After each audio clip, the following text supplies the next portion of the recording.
Hail, Internet! It's Paul. It's Matt, the Dork Lords. Today, we're talking about the Disney Plus show Daredevil Born Again. The episode entitled, The Hollow of His Hand. It's a line from the prayer that Heather recites in memory of Foggy. Rest in peace. We open. It's just a gift that keeps on giving.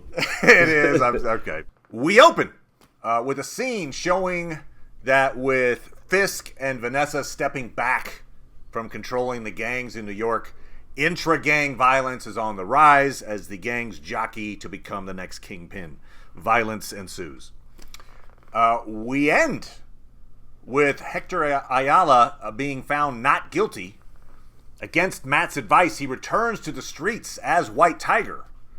Fisk uses Bebe Urich to send his message to New York that he still sees Ayala as a masked vigilante murderer despite the verdict. Ayala as White Tiger is then murdered by a hooded vigilante wearing a Punisher shirt. We've seen multiple cops in the show with Punisher tattoos. It's not a leap to assume that a cop murdered Ayala for revenge. As we cut to black, we hear the Puerto Rican frogs, the coqui, that Ayala referenced at the beginning of the episode, suggesting perhaps that his soul is at peace despite the violent death that he just suffered. All that said, Paul. Yes. What'd you think of episode 3? So, I liked it better than the first two. I still do think it needs to be better. But, strangely, I like the court case. I think I texted you that you may need to put your legal hat on. Yeah. There's a few legal things that I'm a little questioning. Yeah. But as a layman like myself, it's like, I kind of liked how it went. I liked it more than some other cases I've seen. So, and much like any courtroom drama, you've got to cut things for time, right? You got to be like, okay, sure. This would normally take 2 months. Yes. Okay, here it'll take 5 minutes. We got it. Okay, great. Yeah, I get that. So I liked how that was handled. I really liked the character of Hector Ayala, and I did too. I thought the performance was very good, very strong. And so it really meant something when he was just brutally killed like that. Yes. I know there are some people who are upset with that, and since I don't have any attachment to the character and I'm kind of fine with it. But I guess I can see how some people might be upset, but I think it worked. And it was interesting. The therapy session, actually the pre-therapy session, right? Because, okay, sure. Fisk and his wife were talking about the system. So that's, the system has a chaos versus order. Yeah. So that's not. I might have predicted that would be a lot more rosy and smooth. So I liked the episode. I enjoyed the episode as well, and I think the Ayala arc, and I even have I'm not the only person to think this, but I feel like maybe the White Tiger, he mentions in his last conversation essentially with Matt that, hey, it's more of a symbol. I feel like perhaps we're going to see the White Tiger mantle carried on. I can imagine that. Although they went into so much, this whole, he doesn't have the magic amulet that gives him his power. He's the and then he just gets shot in the head. I know that's still a little jarring for me. I mentioned last time where the whole magic amulet, mystic amulet, became like a point in the legal, and it just sounded weird coming in a legal context. And it was here, they brought it up again where in closing, I suppose in a world where mystic amulets exist, I suppose it's a reasonable thing to be like, look, and he didn't even bring his mystic amulet. So, how could he expect to be like, okay. I mean, did they have like, do we even know what the mystic amulet does? Do we know it's mystical? Did they have experts testify? Like, okay, this isn't just a normal amulet. When you wear this one, you get a +2 strength. Your constitution is increased. Your blood, whatever. You can't have that 1 or 2 day of expert testimony that you would be used to, Matt. Very good. Is this just a trinket he purchased for $5 that just like he thinks it works, so therefore it does? Or is this part of a meteorite that fell to the earth? Okay. Wasn't it only one scene where we saw the White Tiger and everything other time it was on video, I think? I think that's probably true. Yeah, so very little of. Yeah. Yeah, so it's not like we saw the amulet in action. At least it doesn't feel like we did. Because we see a testimony from people like, look, I was helped by the White Tiger in this way. Yeah, Cops have police reports. Oh, the White Tiger should have helped me. You can imagine like maybe one of those nights where he like forgot his amulet. And he's like, that's fine. Okay, what do I do? Okay. Hey, so I got to go all the way back home. Yeah, exactly. It might have been faster if I had the amulet, but I don't have the amulet. Right, if I had the amulet, it would be easier for me to get the amulet. But I don't. Hell with it. That's fine. I was surprised that Matt's fight with the corrupt cops that we had at the end of episode 2 didn't really affect the trial at all. That's kind of where I thought, right, yeah, well, this is going to be a big impact. They really had that explicit conversation between the two of them where it's like, oh, you're tampering with I'm not going to say you're tampering with a witness, and you're not going to say that I kicked your ass. Yeah. So I suppose from the cops' point of view, I could see why maybe they didn't press the issue because they don't have to explain why they were there and maybe what they were doing. But in that case, wouldn't it have been a great tool for Matt to use to move for a mistrial or at least a big delay? I mean, he could be like, Your Honor, I was meeting with a witness to the events that took place on that subway platform when 2 police officers, including Officer Powell, who's part of this case, beat me and held a gun to my head. As you could tell from the bruise on Officer Powell's eye, I was fortunately... As a blind man, I was fortunately able to defend myself. They easily could have killed me, an officer of the court. Yeah, wait a minute. For trying to defend this hold man's on a life. minute, Your Honor. I call objection. He is a blind man. How could he have defended himself against unless he's some close sort combat. of superhero? My dad's a boxer. He taught me some moves before he died, and hey, I just got lucky. A lucky punch. But, I'm defending this man. He's on a trial for his life. And, I was assaulted by cops. I moved for immediate mistrial.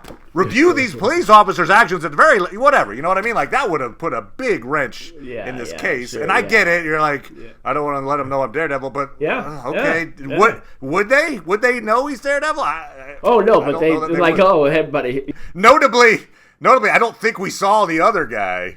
So I'm like, I conjectured, did he kill him? And obviously he didn't kill Officer Powell. But that other guy... It's like, where'd you get that bruise, Matt? Oh, you should see the other guy. It was weird how that got swept under the rug. But okay, fine. Both sides thought it may be better not to bring it up. But I thought that was going to be a bigger... You thought they were dead. I did actually.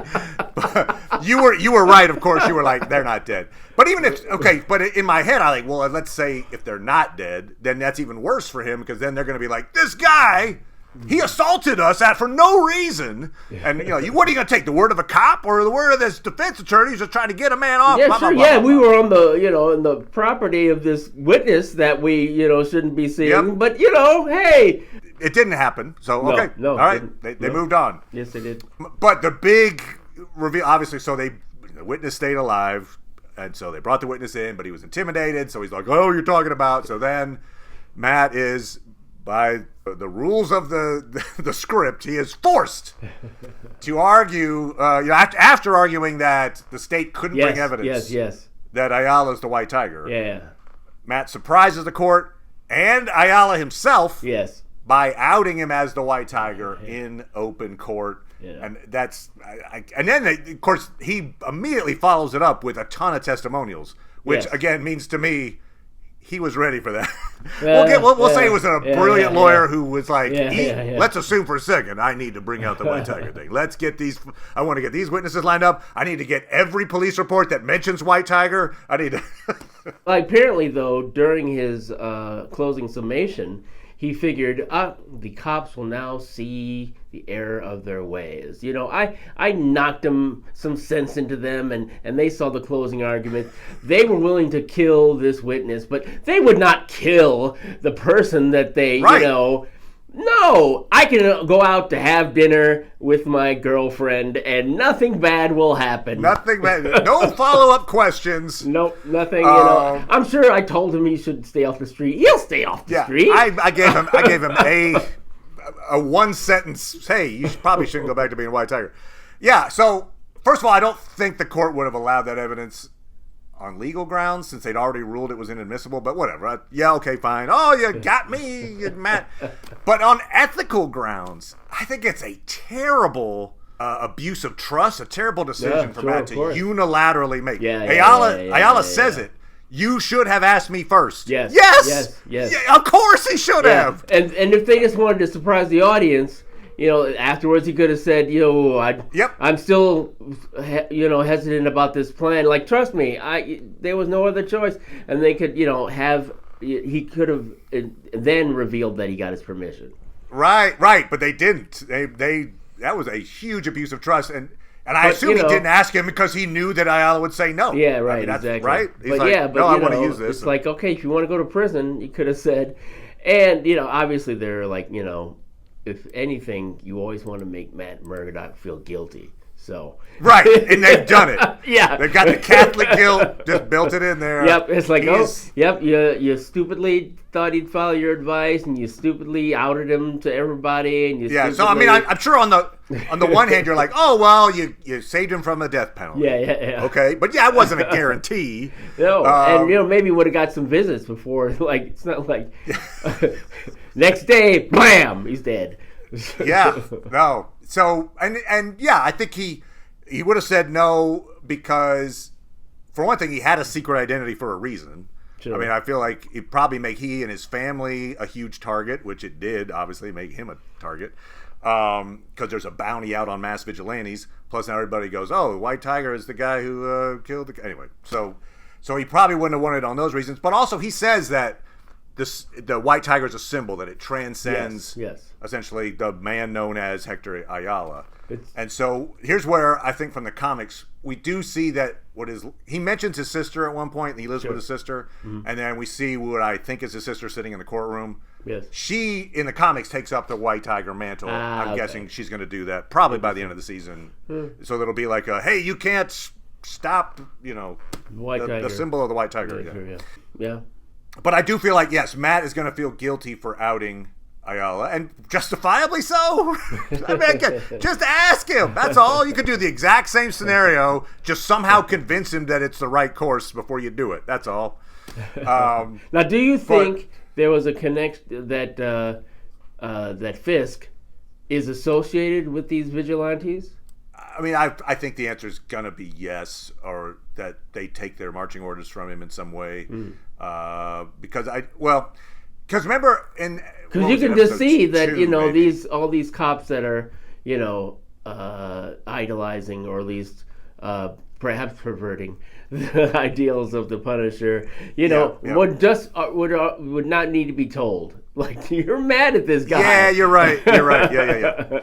But it's just that the fact that he was announcing that he was going to, like, I consider him to be, right, because earlier in episode 2, I think, when he has the first interview with Urich, and he says something like, she has I forgot how he put it, like, she has a need to be taken seriously, we can exploit that, or something like that. Yeah. So, like, he's basically going to use her as the mouthpiece to put out hits on people and do bad things.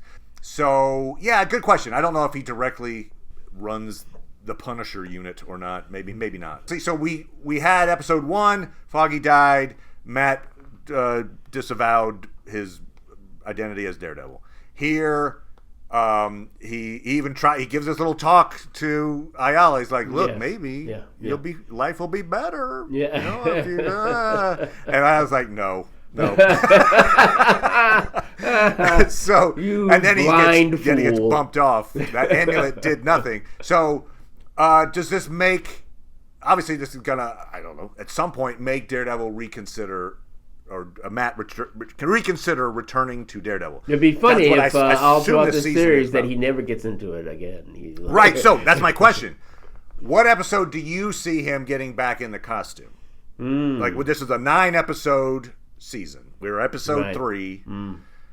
I feel like if let's say, for instance, just the next episode he's back in the costume, way too early in my opinion. It's like he was like, look, I swore off Daredevil for Foggy, but you know what, I'm back. So this has got to be, I feel like it's like an episode 8, Maybe Wow. that late in the season. Wow. Where he's gonna have to like, okay, you keep pulling me back in, and I'm Daredevil. That's where I think this is headed. I feel like if not in 5 or 6.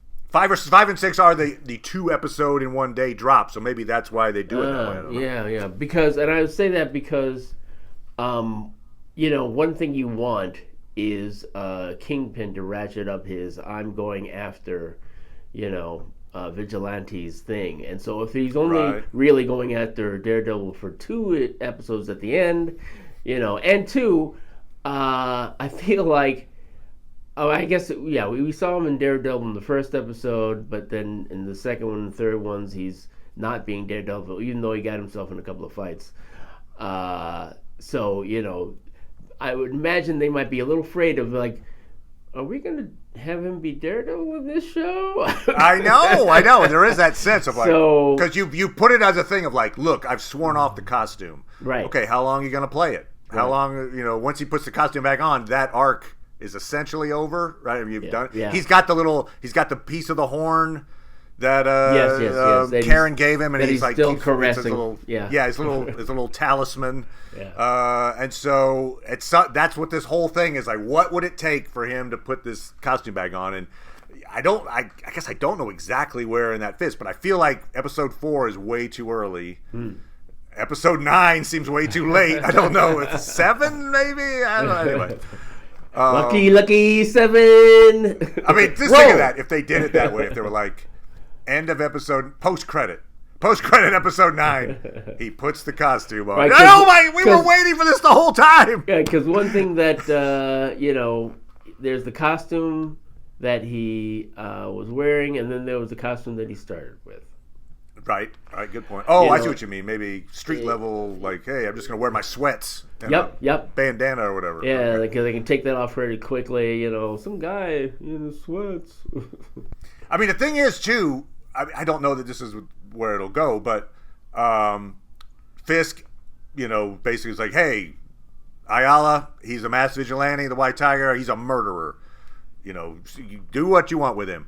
He knows that Matt's a mass vigilante. He could easily give the same press conference and be like, Matt Murdock is Daredevil. Yeah. By the way. That's true. And, he's a murderer. Yeah.